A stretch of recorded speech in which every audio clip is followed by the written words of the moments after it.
مل کر کہیے کیا لفظ استعمال ہوا؟ قربا. فرمایا کہ قربا، یہ قربا کا لفظ استعمال ہوا ہے، اور اس کی تفسیر خود حضور علیہ سید عالم صلی اللہ تعالی علیہ وسلم نے بیان فرما دی ہے. جس طرح کہ حضور علیہ الصلوۃ والسلام نے ارشاد فرمایا بخاری مسلم میں کہ انی تارکم فیکم ثقلین، میں تم میں دو بھاری چیزوں کو چھوڑ کر جا رہا ہوں، میں تم میں دو بھاری چیزوں کو چھوڑ کر جا رہا ہوں، کتاب اللہ و عطرتی، کتاب اللہ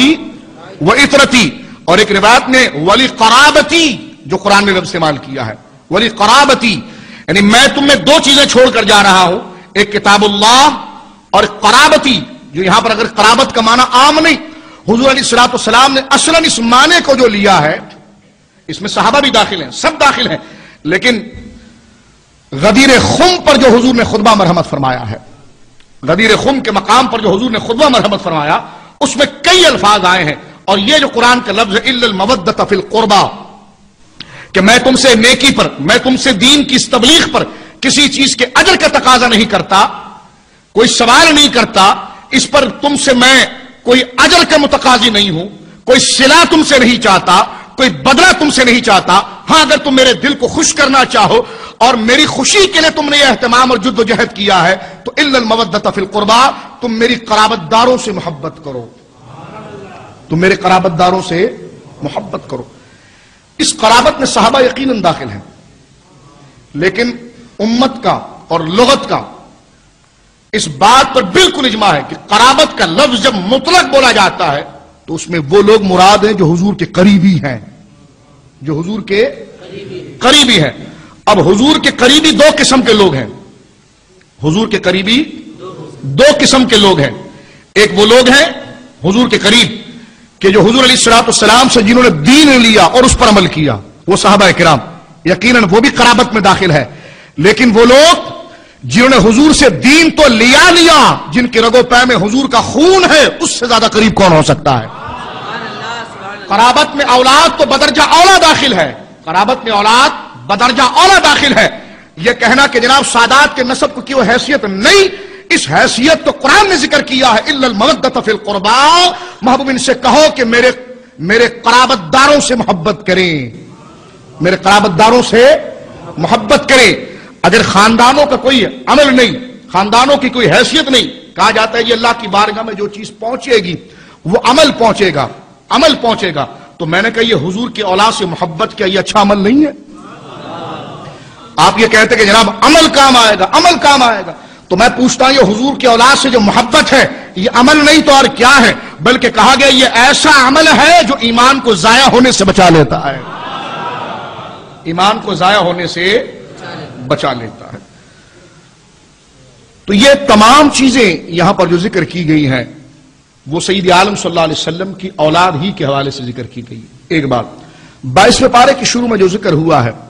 سرکار کے ازواج مطہرات کے حوالے سے، اور اس کے ضمن میں تمام کے تمام وہ لوگ جو حضور کے اہل بیت میں شامل ہیں، حضور کی اہل بیت میں شامل. اس لفظ کی ایک مختصر سی وضاحت سن لیجئے تاکہ آگے دلائل کو پھر سمجھنے میں آپ کو آسانی ہو جائے. اہل بیت، بیت کہتے ہیں گھر کو، بیت کہتے ہیں گھر کو، اور اہل بیت گھر والے. اب گھر والے تین قسم کے ہوتے ہیں، یعنی گھر والے جو ہیں وہ تین قسم کے ہوتے ہیں. یعنی یوں سمجھ لیجئے جس کو علماء نے ذکر کیا ہے کہ بیت النسب، بیت المسکن یا سکنا کہیے، بیت السکنا، اور بیت ولادت. تو اہل بیت کی تین قسم ہوتی ہے، اہل بیت نسب، اہل بیت سکنا یا مسکن، اہل بیت ولادت. ابھی تین بنتے ہیں اور تینوں اہل بیت کے افراد ہیں. اہل بیت نسب کس کو کہتے ہیں؟ اس کے بارے میں محدثین نے لکھا وہ رشتہ دار جو نسب میں آتے ہیں، وہ رشتہ دار مل کر کہیں، وہ رشتہ دار جو نسب میں آتے ہیں، جس طرح والد، دادا، ماں. یہ گھر کی تین قسمیں ہوتی ہیں. گھر میں جو لوگ بستے ہیں کچھ ایسے ہوتے ہیں جو نسب کے اعتبار سے ہوتے ہیں، اور کچھ ایسے ہوتے ہیں جو مسکن کے اعتبار سے ہوتے ہیں، اور کچھ ایسے ہوتے ہیں جو ولادت کے اعتبار سے ہوتے ہیں. اب نسب کے اعتبار سے والدین ہیں، اور مسکن کے اعتبار سے وہ رشتہ دار اس میں شامل ہو جاتے ہیں جو گھر میں رہ رہے ہیں، شوہر ہے، بیوی ہے، شوہر ہے، بیوی ہے. نسب کے اعتبار سے ان سے کوئی تعلق تو نہیں ہے، لیکن یہ بیت کا ایک حصہ ہے. گھر کی ایک دوسری صورت ہے،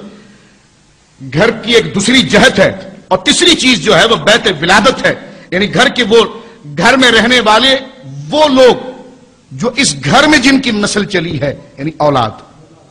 یعنی اولاد۔ اب یہ تینوں اہل بیت کے اندر آتے ہیں، تینوں باپ دادا تایا چچا، یہ آگے اہل بیت نسب کے اندر، شوہر بیوی یہ آگے اہل بیت مسکن کے اندر، یعنی جو گھر میں رہ رہے ہیں، اور اہل بیت ولادت اس گھر میں جن بچوں نے ولادت کی ہے اور پیدا ہوئے ہیں وہ بھی اہل بیت میں آگے۔ اب جب اہل بیت کا لفظ بولا جاتا ہے تو اس میں وہ تمام لوگ آ جاتے ہیں، حضور علیہ الصلوۃ والسلام کے چچا بھی آ جاتے ہیں، حضور علیہ الصلوۃ والسلام کے چچا بھی آ جاتے ہیں اہل بیت نسب ہونے کے اعتبار سے، اہل بیت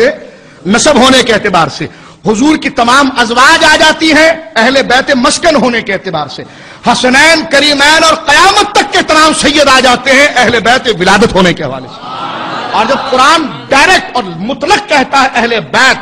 اور جب قرآن مطلق اہل بیت کہتا ہے تو تینوں طبقے اس کے اندر شامل ہو جاتے ہیں، اور قرآن نے تینوں طبقوں کو یکسر ملا کر کہا انما یرید اللہ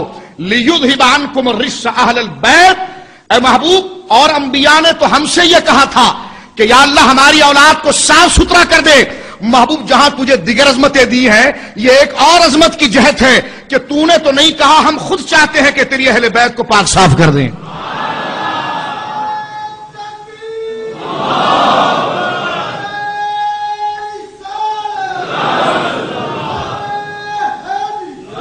یعنی اللہ رب العالمین فرماتا کہ ہم خود چاہتے، انما یرید اللہ، کہ بے شک اللہ رب العالمین خود یہ چاہتا ہے، انما یرید اللہ لیذھب عنکم الرجس، اہل البیت کے آپ کے گھر سے، محبوب آپ کے گھر سے، چاہے وہ نسب کے اعتبار سے ہو، چاہے وہ مسکن کے اعتبار سے ہو، چاہے وہ ولادت کے اعتبار سے ہو، آپ کا جو پورا گھر ہے جس پر گھر مشتمل ہوتا ہے، محبوب آپ کا رب یہ چاہتا ہے کہ ان سے ہر قسم کی نجاست کو دور کر دے، وَيُطَّهِرَكُمْ تَطْهِيرًا، اور دنیا کے لیے ان کو ایک خاص نمونہ اور طاہر اور مطہر بنا دے۔ اس میں وہ تینوں جہتیں جو ہیں اس کی داخل ہو چکی ہے، لہذا اب کسی ایک کی کنڈیشن کو خاص نہیں کیا جا سکتا، ایک کی صورت کو خاص نہیں کیا جا سکتا کہ اس میں صرف حسنین کریمین ہی ہے۔ اس کی وضاحت میں کر دوں، حسنین کریمین ہی ہے، کیونکہ ہم محبت میں افراد و تفرید نہیں چاہتے، ہم محبت میں ایسا نہیں چاہتے کہ حد سے بڑھ جائیں، اور ہم محبت میں ایسا نہیں چاہتے کہ سرے سے کوئی ذکر نہ کرے۔ تو سرے سے ذکر نہ کرے، ان کا تو جواب آ گیا کہ جو کہتے خاندان کی کوئی حیثیت نہیں، وہ تو بالکل گئے گزرے ہیں کہ جناب انہیں تو کچھ نہیں ملا، اور کچھ بڑھ گئے تو یہاں تک کہہ دیا کہ اہل بیت میں صرف 5 ہی افراد ہیں، اہل بیت میں صرف 5 ہی افراد ہیں۔ میں نے کہا خدا کہتا انا اعطینا کل کوثر، محبوب ہم نے تیرے ہر عمل میں کثرت عطا فرمائی ہے، جس سے کوثر کا وعدہ ہو وہ صرف 5 ہو، جس سے کوثر کا وعدہ ہو وہ 5 ہو۔ دنیا کہنے لگی کہ محمد رسول اللہ کے بیٹے انتقال کر گئے ہیں، اب ان کی نسل ختم ہو جائے گی، یہی کہا تھا نا، اس کے جواب میں خدا نے کہا انا اعطینا کل کوثر، محبوب نسلیں ان کی ختم ہو جائے گی،